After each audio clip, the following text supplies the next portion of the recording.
Hello guys, আমি অনন্যা চলে এসেছি আজকে একটা মিনি ব্লগ নিয়ে। তোমরা আজকাল দেখছি বড় ব্লগের থেকে মিনি ব্লগে পছন্দ করছো, তো তখন আমি মিনি ব্লগে ভেবেছি করবো। তো সকাল সকাল ঘুম থেকে উঠেই পড়েছি।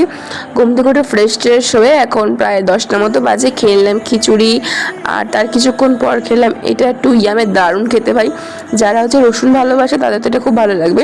তো কাজ না থাকলে আমি যা করি গাইস, সারাদিনে উল্টাপাল্টা কাজ করে বেড়াই। মেহেন্দি বললাম একটু, আর আমাদের বাড়িতে এসেছিল অপর্ণা। গলাটা না আমার কেমন ভেঙে ভেঙে গেছে গাইস, তবুও আমি কিন্তু কোল্ড ড্রিঙ্কস খাওয়া বন্ধ করি না। তো স্নান টান করি, তারপর চলে আসলাম তোমাদের সামনে। একদম একটু ফ্রেশ হয়ে নিলাম, চুল টুল আঁচড়ে নিলাম, ক্রিম মেখে নিলাম, আর এরপর চলো খাওয়া দাওয়া করে নেওয়া যাক। তো খাওয়া দাওয়ার মধ্যে ছিল আজকে ডিমের তরকারি, ডিম ভেজে দিয়ে তরকারি করে না ওরকম, আর পটল ভাজা আর আলু ভাজা। তো এখন ফ্রিজ থেকে বার করে নেবো কোল্ড ড্রিঙ্কস। একটুক্ষণ বসেছিলাম, তারপর আমি চলো কোল্ড ড্রিঙ্কসটা খাওয়া যাক। তো চলো আজকে ওদের ভিডিওটা এই অবধি, নেক্সট পার্টে দেখা হচ্ছে এরপর কী কী করলাম। তো নেক্সট পার্ট দেখতে কেউ ভুলো না।